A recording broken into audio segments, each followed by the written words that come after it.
বাংলাদেশে যারা কোরআনের দল করে তাদের দুইজনকে একসময় বিএনপি সরকার দুইটা মন্ত্রিত্ব দিছিল, আপনারা জানেন।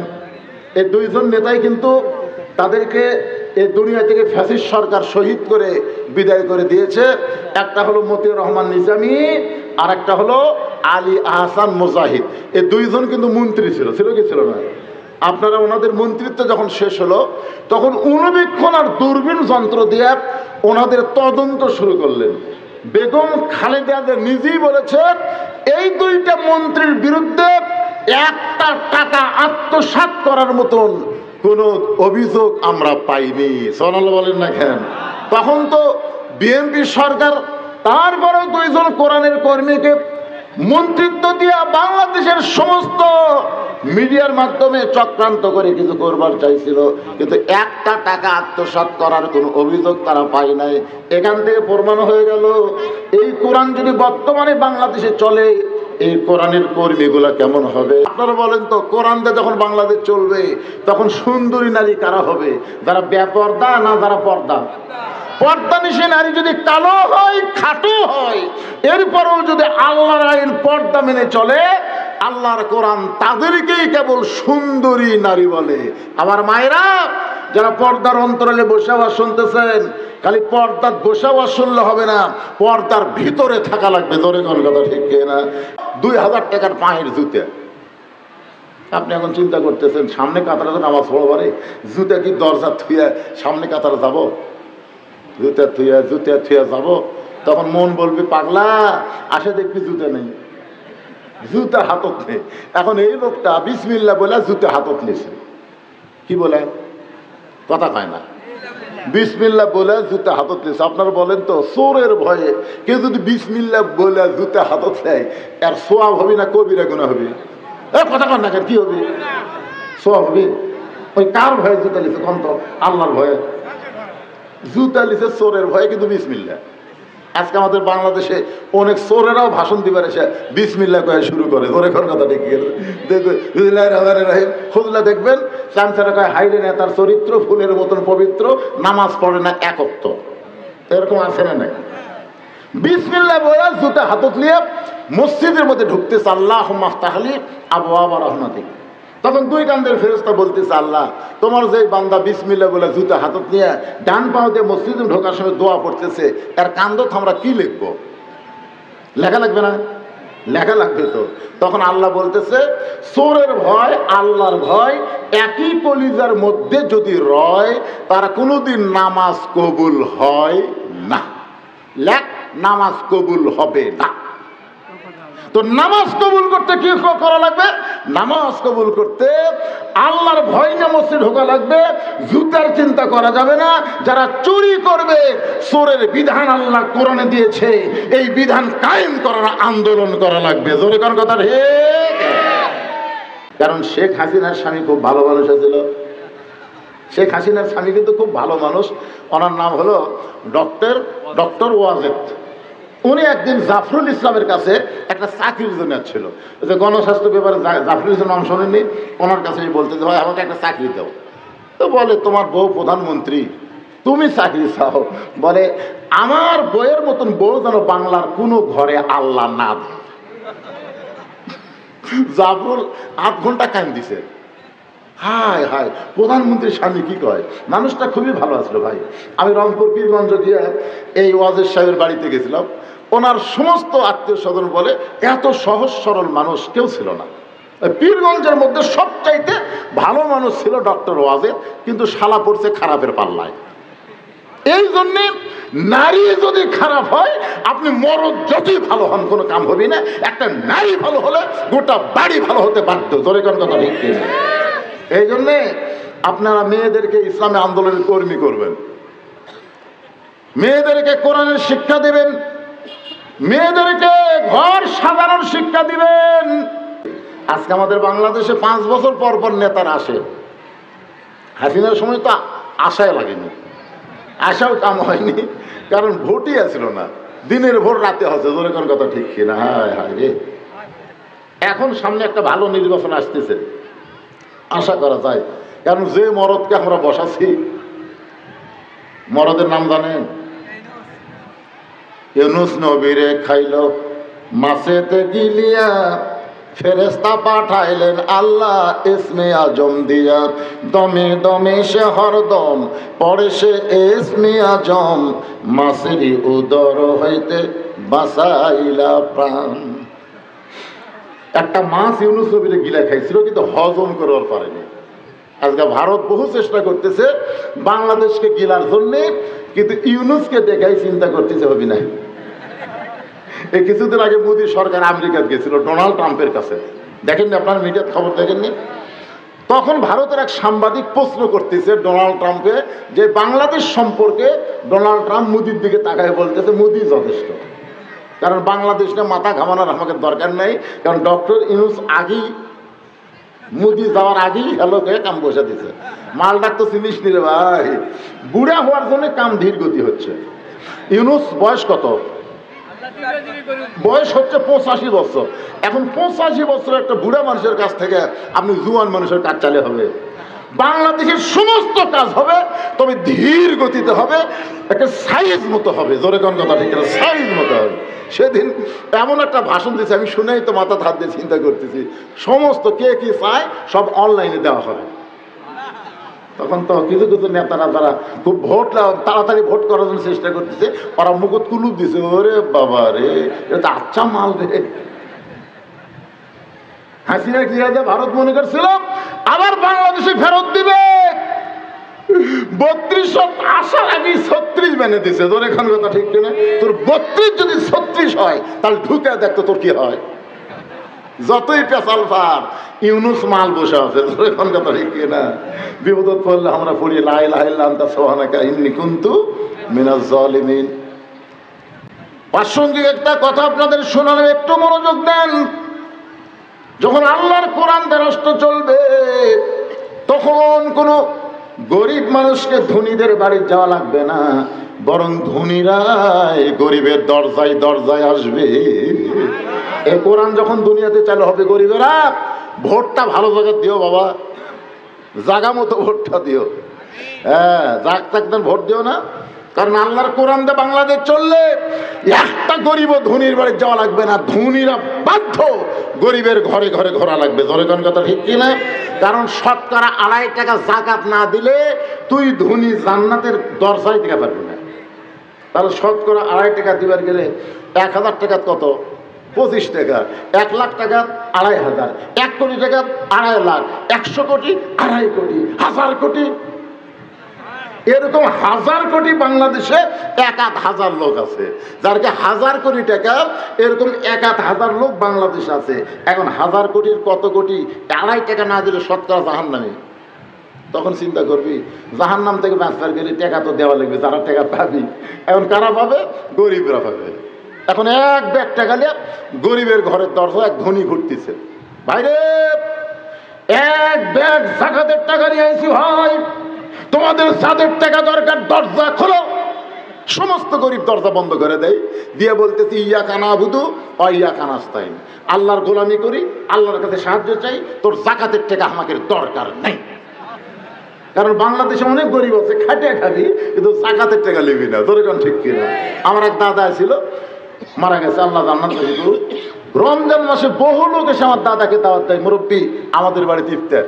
আমার দাদা মুসকে মুসকে হাসার করে, সারাদিন কষ্ট করে রোজা থেকে তোর বাড়িতে ইফতার করে আমি ছোঁয়া দেবো নাকি? দরকারে পানি দিয়ে ইফতার কর, মরে তোর বাড়ির যাবো না। আমি দাদাকে বলছিলাম, দাদা কারো বাড়িতে ইফতার করলে সবের কমতে হবে, তুই কয়েকদিন কেন মরবি রে? এত কষ্ট করে রোজা থেকে ওর বাড়ি থেকে ইফতার করা লাগবে, আমি পানি দিয়ে ইফতার করবো, অসুবিধা আছে? কোনো বাড়িতে আমার দাদাকে রোজার মাসে ইফতার করানো যায়নি। কি বুঝ? তখন গরিবের এমন একটা বুঝ হবে, দরকার হলে না খেয়ে থাকবো, কিন্তু যাকাত মানে ময়লার টাকা আমরা নিব না। অনেকে মনে করে যাকাত মানে মালের ময়লা, তো ময়লা আমি খামো করে? যে দরজার যায় একই কায়দা, কেউ খোলে না।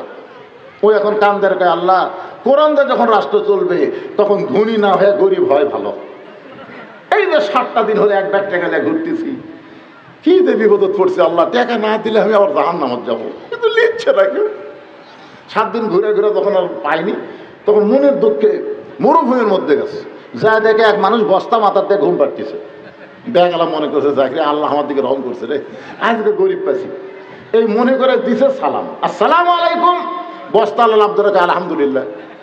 দেখা গেল ভাইরে সালাম দিছি, ভাইরে ওয়ালাইকুম সালাম না বলে আলহামদুলিল্লাহ বলিস কেন? বলে এক বস্তা টেকালে 15 দিন ঘুরতেছে ভাই।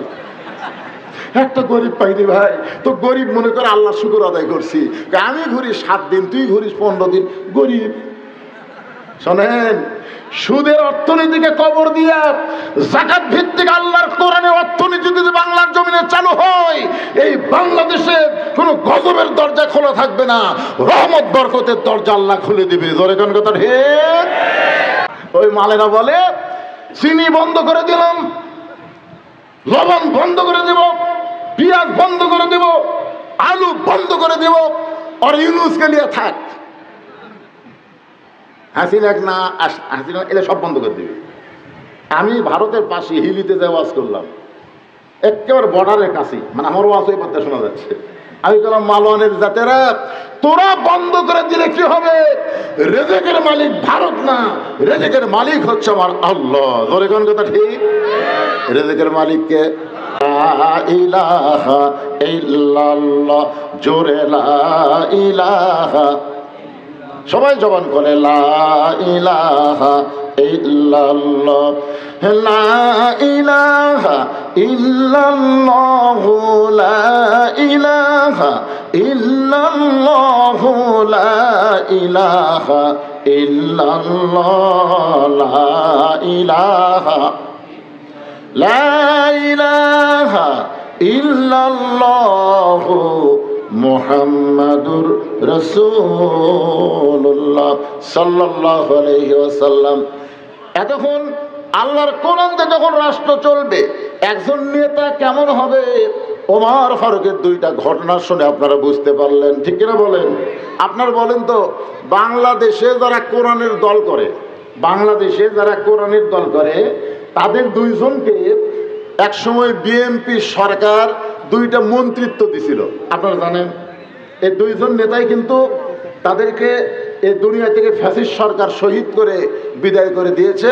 একটা হলো মতিউর রহমান নিজামী, আর একটা হলো আলী আহসান মুজাহিদ। এই 2 জন কিন্তু মন্ত্রী ছিল, ছিল কি ছিল না?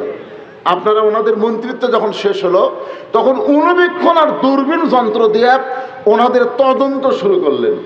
বেগম খালেদা নিজেই বলেছে, এই 2টা মন্ত্রীর বিরুদ্ধে একটা টাকা আত্মসাৎ করার মতন কোন অভিযোগ আমরা পাইনি। সোনাল্লাহ বলেন না কেন? তখন তো বিএনপি সরকার তারপরেও 2 জন কোরআনের কর্মীকে মন্ত্রিত্ব দিয়া বাংলাদেশের সমস্ত মিডিয়ার মাধ্যমে চক্রান্ত করে কিছু করবার চাইছিল, কিন্তু একটা টাকা আত্মসাৎ করার কোনো অভিযোগ তারা পায় নাই। এখান থেকে প্রমাণ হয়ে গেল, এই কোরআন যদি বর্তমানে বাংলাদেশে চলে, এই কোরআনের কর্মীগুলা কেমন হবে। আমি আজকে দেখলাম পুরুষের সাথে সাথে অনেক মা বোনেরা আইছেন। এই মা বোনদেরকে বুঝানোর জন্য একটা নারী কর্মীর কথা বলবো। পুরুষ একজন নেতা, কর্মী হলো একজন নারী। ওমর ফারুক ছদ্মবেশে অর্ধজাহানের খলিফা আল্লাহর কোরআনের কর্মীকে দেখার জন্য ঘুরতেছেন। কোরআনের কর্মীকে, এই কোরআন যারা গ্রহণ করে তাদের চাল চরিত্র ইমানটা কেমন হবে, এইটা দেখার জন্য হযরত ওমর ছদ্মবেশে ঘুরতেছে। হঠাৎ হযরত ওমর দেখতে পায় 2 পাহাড়ের মাঝখানে একটা গিরিপথ। ওই গিরিপথের ভিতরে একটা সুন্দরী মেয়ে ধীর গতিতে হেঁটে হেঁটে আসতেছে। মেয়েটার সামনেও কোনো মানুষ নাই, পিছনেও কোনো মানুষ নাই। মনোযোগ দিয়ে শুনবেন, গিরিপথ আপনারা বোঝেন, 2 দিকে পাহাড়, পাহাড়ের মাঝখানে রাস্তা। ওই রাস্তা দিয়ে একজন সুন্দরী মেয়ে। এখন হয়তো আপনারা বলবেন, হুজুর ওমর ফারুক যে মেয়েটাকে সুন্দরী বলতেছে, এই মেয়েটার চেহারা দেখে কি সুন্দরী বলতেছে নাকি? আল্লাহর কোরআন যখন রাষ্ট্র চলবে, তখন কোন নারীর চেহারা দেখে তাকে সুন্দরী নিরূপণ করা হবে না। মেয়েটা যদি দেখতে কালো হয়, মেয়েটা যদি দেখতে খাটো হয়, এরপরও আল্লাহর আইন পর্দা যদি পুরাপুরি মেনে চলে, আল্লাহর ইসলাম তাদেরকেই কেবল সুন্দরী নারী বলে। আপনারা বলেন তো, কোরআনটা যখন বাংলাদেশ চলবে, তখন সুন্দরী নারী কারা হবে? যারা বেপর্দা না যারা পর্দা? পর্দানিশী নারী যদি কালো হয়, খাটো হয়, এরপরেও যদি আল্লাহর আইন পর্দা মেনে চলে, আল্লাহর কোরআন তাদেরকেই কেবল সুন্দরী নারী বলে। আমার মায়েরা, যারা পর্দার অন্তরালে বসে আওয়াজ শুনতেছেন, খালি পর্দার বসে আওয়াজ শুনলে হবে না, পর্দার ভিতরে থাকা লাগবে। ধরে কোন কথা ঠিক না? আল্লাহ কোরআনে বললেন, ওয়াকরনা ফি বুয়ুতিকুন্না ওয়ালা তাবাররাজনা তাবাররুজাল জাহিলিয়াতিল উলা। ওমর ফারুক মেয়েটার নিকটে গিয়ে সালাম দিয়ে বললেন, মা, এই নির্জন পথে তুমি একা একা চলতেছো, তোমার সামনেও কোনো মানুষ নাই, পিছনেও কোনো মানুষ নাই, তোমার অন্তরে কি কোনো ভয় ডর লাগতেছে না? মেয়েটা হেজাবের ভিতর থেকে বলে, পথিক, তুমি কি হযরত ওমরকে চিনো? সুবহানাল্লাহ। মেয়েটা কাকে বলতেছে? উমরকেই বলতেছে হেজাবের ভিতর থেকে, পথিক, এই পথিক, তুমি কি হযরত উমরকে চিনো? যদি উমরকে চিনতে এরকম বেয়াসাইজা কথা বলতে না। ওর ভাব চম করে বলে, মা, আমি কি বেয়াসাইজা কথা বললাম? তুমি যে বললা যে একা একা চলতেছো, তোমার সামনেও কোনো মানুষ নাই, পিছনেও কোনো মানুষ নাই, তোমার কি ভয় ডর লাগতেছে না? আচ্ছা, এগুলো যদি আমি ওয়াজ করি তখন দিচ্ছেন কেন? পরে দিবেন, অসুবিধা নেই। এখন বলেন তো, আপনি যে মসজিদে ঢুকতেছেন, আজকে জোহরের কেন্দ্রীয় মসজিদে, মনে করেন আপনি জোহরের নামাজ পড়বেন, আপনি সামনে কাতারে নামাজ পড়বেন, আপনার নিয়ত ভালো না খারাপ? আপনি তাকবীরে উলার সাথে জামাতে নামাজ পড়বেন, নিয়ত ভালো না খারাপ? কিন্তু সমস্যা হলো 2000 টাকার পায়ের জুতে। আপনি এখন চিন্তা করতেছেন, সামনে কাতারে তো নামাজ পড়বারে, জুতা কি দরজা থুয়ে সামনে কাতারে যাব? জুতা থুয়া যাব? তখন মন বলবে, পাগলা, আসে দেখবি জুতা নেই, জুতা হাতত নেই। এখন এই লোকটা বিসমিল্লাহ বলে জুতা হাতত নিয়েছে, কি বলে? কথা কয় না। বিসমিল্লাহ বলে জুতা হাতত নিয়েছে। আপনারা বলেন তো, চোরের ভয়ে কেউ যদি বিসমিল্লাহ বলে জুতা হাতত নেয়, আর সোয়াব হবে না কবিরা গুনাহ হবে? কথা কন না কেন, কি হবে? সোয়াব হবে। ওই কার ভয়ে জুতা লিছে? কম তো আল্লাহর ভয়ে জুতা লিছে, চোরের ভয়ে, কিন্তু বিসমিল্লাহ। আজকে আমাদের বাংলাদেশে অনেক চোরেরাও ভাষণ দিবার এসে বিসমিল্লাহ কয়ে শুরু করে। ওরে ঘর কথা ডেকে গেল, খুঁজলে দেখবেন চামচারা কয়, হাইরে নেতার চরিত্র ফুলের মতন পবিত্র, নামাজ পড়ে না একক। তো এরকম আছে না নাই? বিসমিল্লাহ বলে জুতা হাতত নিয়ে মসজিদের মধ্যে ঢুকতেছে, আল্লাহুম্মা আফতাহলি আবওয়াবা রাহমাতিক। তখন দুই কান্দের ফেরেশতা বলতেছে, আল্লাহ, তোমার যে বান্দা বিসমিল্লাহ বলে জুতা হাতত নিয়ে ডান পাও দিয়ে মসজিদে ঢোকার সময় দোয়া পড়তেছে, এর কান্দত আমরা কি লিখবো? লেখা লাগবে না? লেখা লাগবে তো। তখন আল্লাহ বলতেছে, চোরের ভয় আল্লাহর ভয় একই কলিজার মধ্যে যদি রয়, তার কোনোদিন নামাজ কবুল হয় না। লেখ, নামাজ কবুল হবে না। তো নামাজ কবুল করতে কি করা লাগবে? নামাজ কবুল করতে আল্লাহর ভয় নিয়ে মসজিদ ঢোকা লাগবে। জুতার চিন্তা করা যাবে না। যারা চুরি করবে, চোরের বিধান আল্লাহ কোরআনে দিয়েছে, এই বিধান কায়েম করার আন্দোলন করা লাগবে। জোরে কোন কথা ঠিক? ছোট্ট একটা মাসুম বাচ্চা মায়ের জন্য দোয়া চেয়ে 500 টাকা, ছোট্ট একটা মাসুম বাচ্চা মায়ের জন্য দোয়া চেয়ে 500 টাকা দান করেছে। আল্লাহ দানকে কবুল করেন, আল্লাহুম্মা আমিন। জোরে কোন আল্লাহ। সময় কম, এখন কোন দিকে যাই? কর্মীর ওয়াজটা শোনানোর জন্য, তাও বলতেছি নারী কর্মী, পুরুষ কর্মীও তো আছে, কিন্তু পুরুষ কর্মীর কথা আমি বলতেছি না। আজকে একজন নারী কর্মীর কথা বলবো, কারণ নারী যদি ভালো হয়, বাড়ির মানুষ ভালো হতে বাধ্য। ঠিক কিনা? আর মরদ যদি ভালো হয়, কাম হবে না। কারণ শেখ হাসিনার স্বামী খুব ভালো মানুষ ছিল। শেখ হাসিনার স্বামী কিন্তু খুব ভালো মানুষ। ওনার নাম হলো ডক্টর ওয়াজেদ। উনি একদিন জাফরুল ইসলামের কাছে একটা চাকরির জন্য ছিল, যে গণস্বাস্থ্য ব্যাপারে জাফরুল ইসলাম নাম শোনেননি, ওনার কাছে বলতে যে, ভাই আমাকে একটা চাকরি দাও। তো বলে, তোমার বউ প্রধানমন্ত্রী, তুমি চাকরি চাও? বলে, আমার বইয়ের মতন বউ যেন বাংলার কোনো ঘরে আল্লাহ না দেয়। জাফরুল 8 ঘন্টা কান দিছে।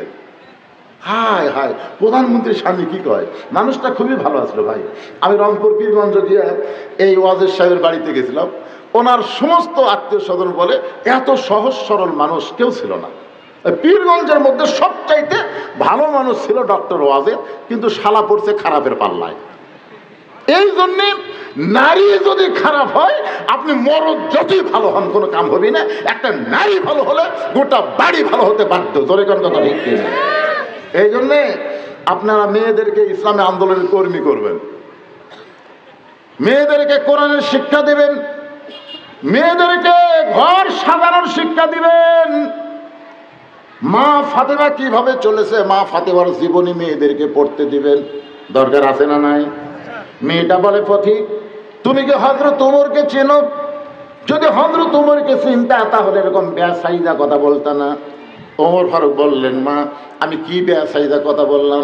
মেয়েটা বলে পথিক, হযরত ওমর যেদিন থেকে আল্লাহর কোরআন দিয়ে রাষ্ট্র চালায়, হযরত ওমর যেদিন থেকে আল্লাহর কোরআন দিয়ে রাষ্ট্র চালায়, সেদিন থেকে পৃথিবীর এক প্রান্ত থেকে আর একটা প্রান্তে একটা মেয়ে মানুষ চলবে।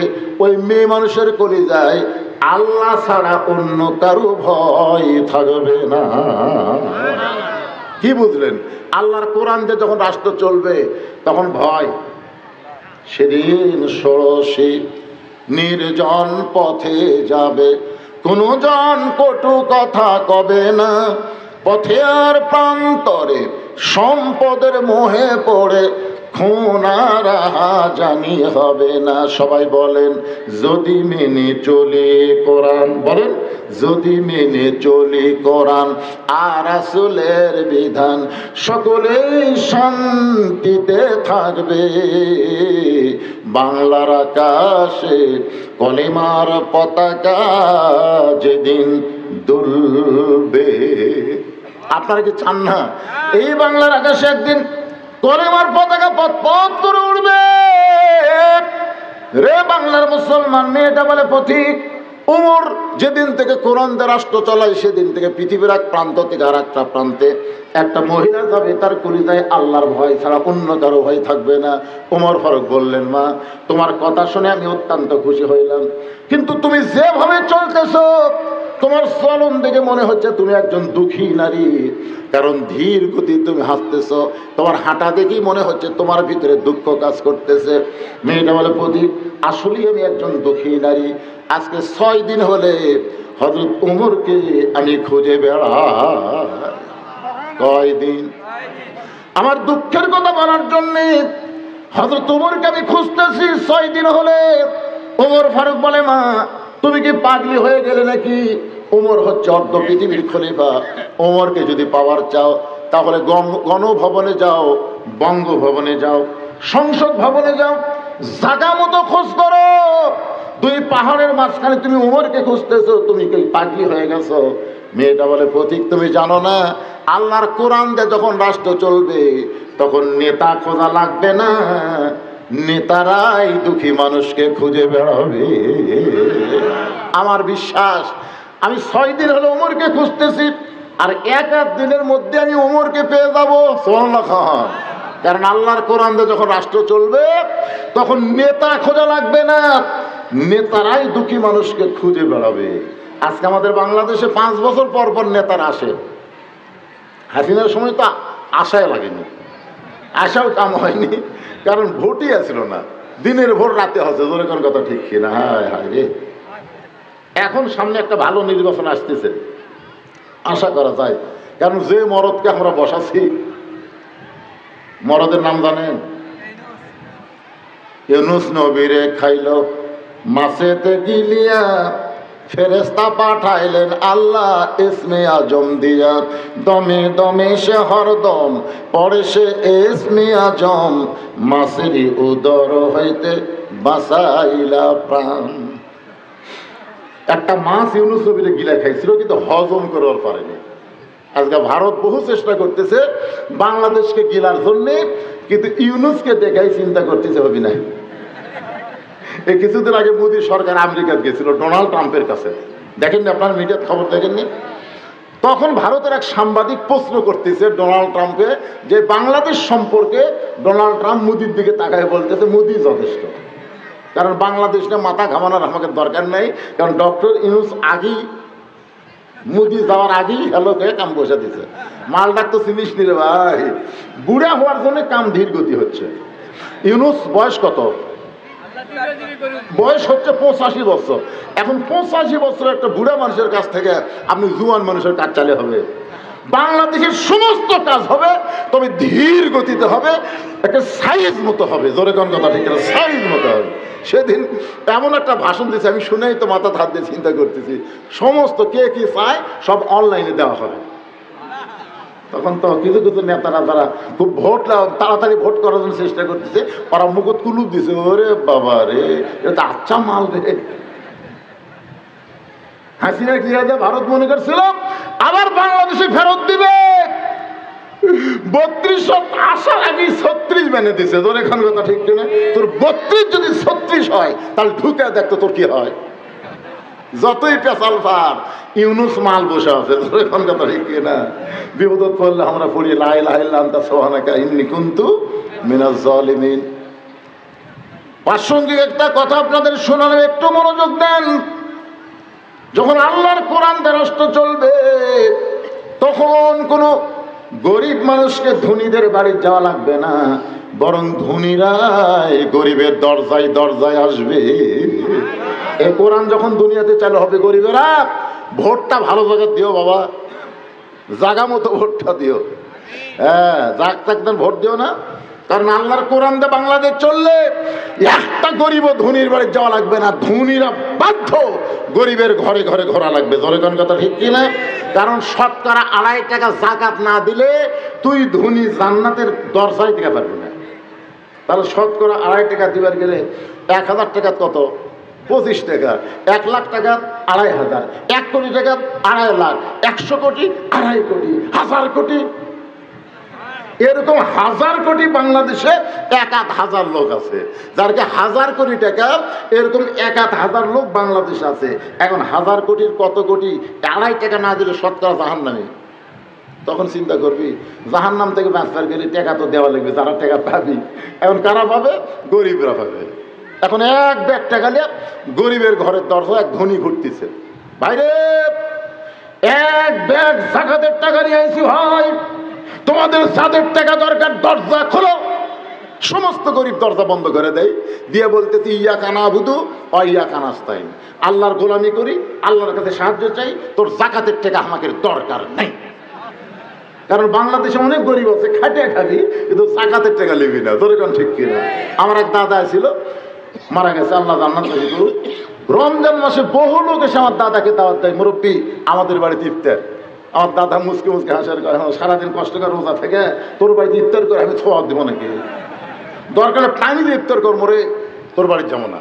আমি দাদাকে বলছিলাম, দাদা কারো বাড়িতে ইফতার করলে সবের কমতে হবে, তুই কয়েকদিন কেন মরবি রে? এত কষ্ট করে রোজা থেকে ওর বাড়ি খাবার ইফতার করা লাগবে, আমি পানি দিয়ে ইফতার করবো, অসুবিধা আছে? কোনো বাড়িতে আমার দাদাকে রোজার মাসে ইফতার করানো যায়নি। কি বুঝ? তখন গরিবের এমন একটা বুঝ হবে, দরকার হলে না খেয়ে থাকবো, কিন্তু যাকাত মানে ময়লার টাকা আমরা নিব না। অনেকে মনে করে যাকাত মানে মালের ময়লা, তো ময়লা আমি খামো করে। যে দরজার যায় একই কায়দা, কেউ খোলে না। ও এখন কান্দের কয় আল্লাহ কোরআন দিয়ে যখন রাষ্ট্র চলবে তখন ধনী না হয়ে গরিব হয় ভালো। এই যে 7টা দিন হলে এক ব্যাগ টাকা নিয়ে ঘুরতেছি, কি যে বিপদত পড়ছে, আল্লাহ টাকা না দিলে আমি আবার জাহান্নামে যাবো, কিন্তু লিখছে না কেউ। 7 দিন ঘুরে ঘুরে যখন আর পাইনি, তখন মনের দুঃখে মরুভূমির মধ্যে গেছে, যা দেখে এক মানুষ বস্তা মাথার দিয়ে ঘুম পাড়তেছে। ব্যাগ আলা মনে করছে চাকরি, আল্লাহ আমার দিকে রহম করছে রে, আজকে গরিব পাইছি। এই মনে করে দিছে সালাম, আসসালামু আলাইকুম। বস্তা আল্লাহ আব্দুল আলহামদুলিল্লাহ। ব্যাগ আলা ভাইরে সালাম দিছি, ভাইরে ওয়ালাইকুম সালাম না বলে আলহামদুলিল্লাহ বলিস কেন? বলে 1 বস্তা টেকালে 15 দিন ঘুরতেছে ভাই, একটা গরিব পাইনি ভাই। তো গরিব মনে করে আল্লাহ শুকর আদায় করছি, আমি ঘুরি 7 দিন, তুই ঘুরিস 15 দিন, গরিব। শোনেন, সুদের অর্থনীতিকে কবর দিয়া যাকাত ভিত্তিক আল্লাহর কোরআনে অর্থনীতি যদি বাংলার জমিনে চালু হয়, এই বাংলাদেশে কোনো গজবের দরজা খোলা থাকবে না, রহমত বরকতের দরজা আল্লাহ খুলে দিবে। জোরে কোন কথা ঠিক? ওরা বলতেছে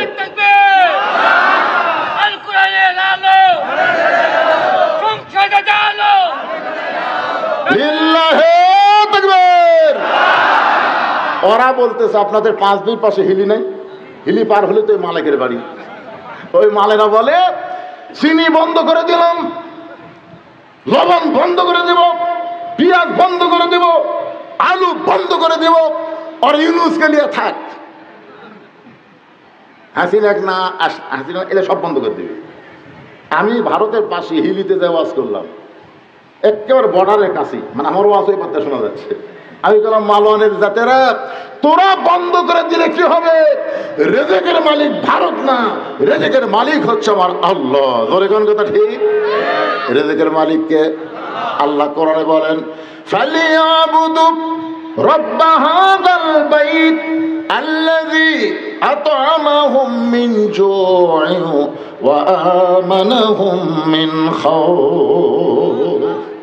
ওই ঘরের মালিক, ওই ঘরের মালিককে, এরপরে কোন ওই ঘরের মালিককে, ওই ঘরের মালিকের তোমরা গোলামি করো। যতগুলা গোলামি, তার মধ্যে 1 নম্বর হলো নামাজ। জোরে বলেন 1 নম্বর কি? আপনারা বলেন তো। আমি বক্তা, আমার ওয়াজের বয়স প্রায় 43 বছর হলো। শুধু ওয়াজের বয়স হলো 43। এত বছর ওয়াজ করতেছি। অনেকেই মন খারাপ করে বলে, হুজুর ওয়াজ করে কোনো ইসলামের লাভ হচ্ছে না, যতই ওয়াজ করতেছেন মানুষ দিন দিন ততই খারাপ হচ্ছে। আমিও কিন্তু আসল খবর জানি। ওয়াজ দিয়ে নবীও লাভ করতে পারে নাই। 13 বছর নবী মক্কায় ওয়াজ করেছেন, কিন্তু তেমন মুসলমান করতে পারেন নাই। যারা ঈমান গ্রহণ করছে তাদেরকেও কাফের আবার হত্যা করেছে। ধরে কোন কথা ঠিক কি না? এক সময় নবী বলেন, আল্লাহ নবুয়তের 10ম বৎসরে আপনি আমাকে নামাজ দিলেন 5 ওয়াক্ত, আর আপনি ঘোষণা করলেন আকিমুস সালাত, নামাজকে কায়েম করো। কিন্তু আল্লাহ 3টা বছর হয়ে গেল, এখন পর্যন্ত মক্কায় আমি নবী নামাজ কায়েম করতে পারলাম না। তাহলে আপনি কায়েমের কথা বললেন, আর আমরা চোরের মতন চুপি চুপি নামাজ পড়তেছি, এইভাবে কি নামাজ কায়েম হয়? রাসূল বলেন, আল্লাহ বলেন, রাসূল মক্কায় আপনি হলেন ইমাম, আবু জেহেল হচ্ছে নেতা। আপনার মতন ভালো মানুষ যতদিন ইমাম থাকবে, আর আবু জেহেলের মতন খারাপ মানুষ যতদিন নেতা থাকবে, ওই দেশে কোনোদিন নামাজ কায়েম করা যাবে না।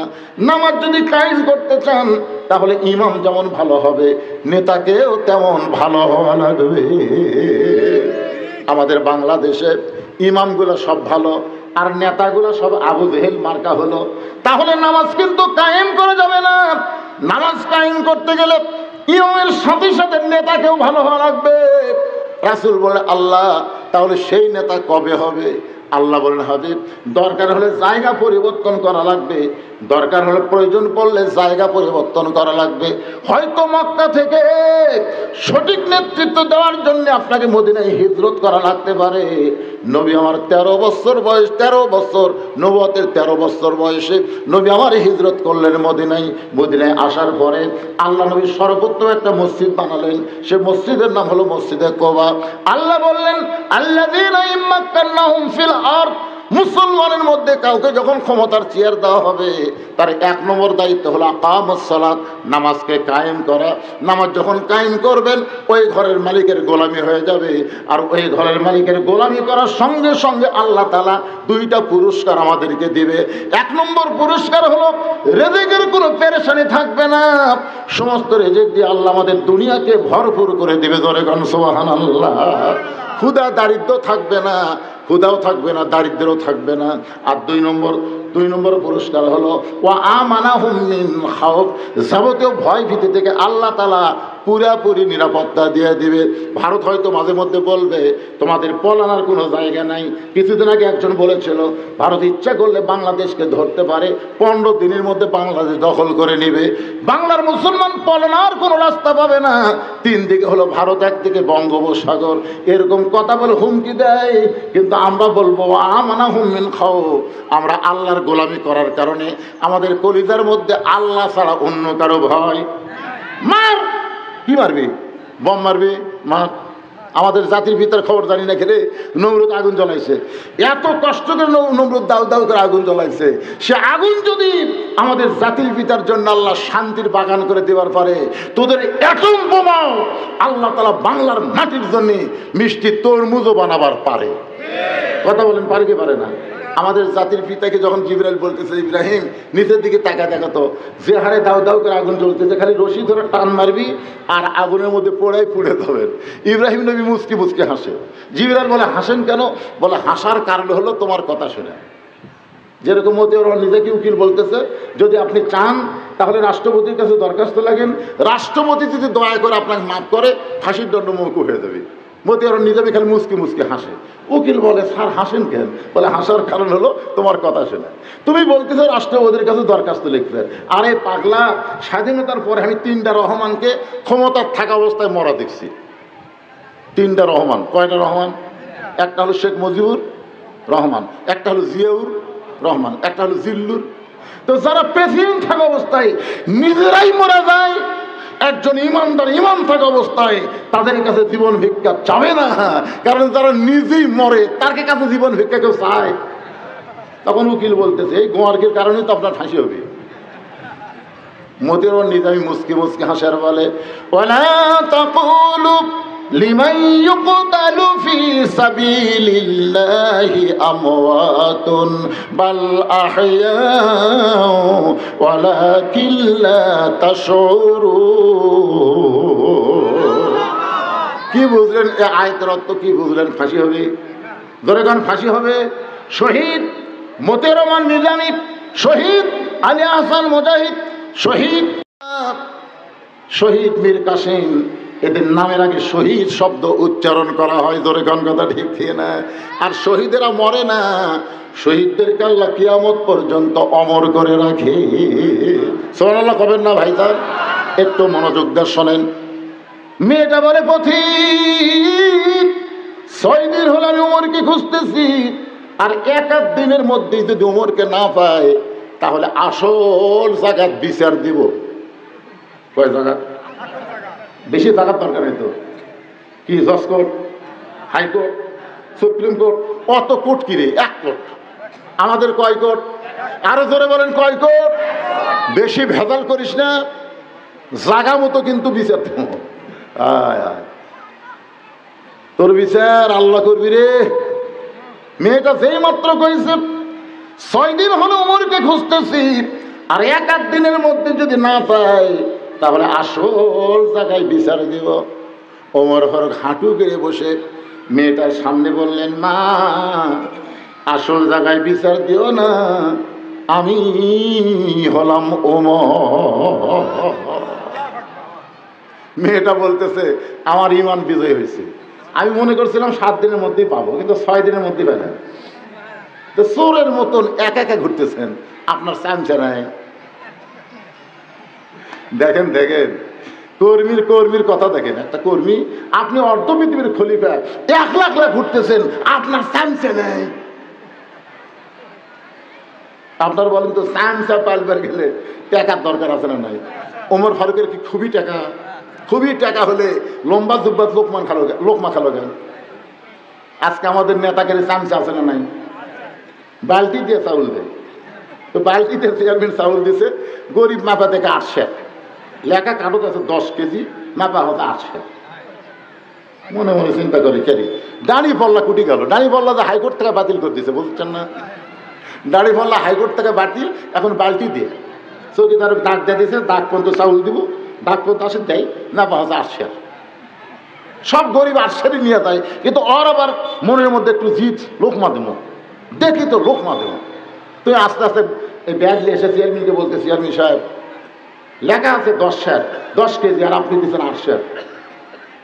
তখন চেয়ারম্যান কয় এর নাম কাটে দে। যেই কথা নাম কাটে দে, জোহাত করে কয় আমি লোকমা দেবো না, যা দিচ্ছেন তাই দে। চেয়ারম্যান কয় পাগলা, তোর কাছ থেকে 2 কেজি না কাটলে চামচা পারমো কি দে রে। আজকে যেই নেতার পিছনে যত বেশি চামচা দেখবেন, বুঝবেন ওই নেতা তত সরকারি মাল আত্মসাৎ করে। ধরে কথা বল না কেন?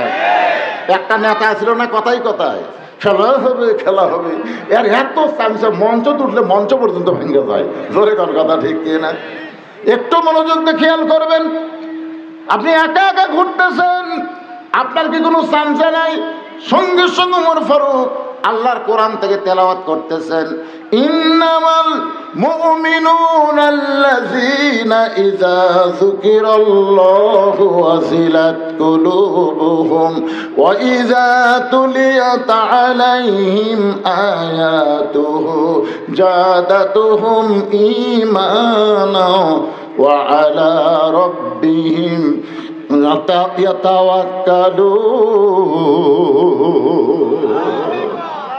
আপনারা বলেন তো, আল্লাহর কোরআন দিয়ে যখন রাষ্ট্র চলবে, ওই মানুষের অন্তরে একমাত্র আল্লাহ তার ভরসা হবে।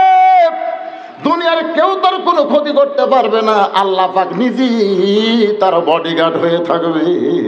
সুবহানাল্লাহ। রোম দেশের বাদশা ওমরের মাথার দাম 200 লালুট ঘোষণা করছে। যে ওমরের মাথা যদি কেউ আমাকে এনে দিবার পারো, বিনিময়ে 200 লাল উট তাকে পুরস্কার দেওয়া হবে। আইরে রোমের বীর 200 উট পাওয়ার আশায় মদিনায় ঢুকে মদিনার এক মানুষকে জিজ্ঞাসা করছে, তোমাদের খলিফা হযরত ওমর কোথায় থাকে? তুমি কি তার খোঁজ জানো? লোকটা বলতেছে, পাগলা নাকি, এই তুই কে এই দেশের লোক? এরা আমার কি শেখা পড়ছে রে?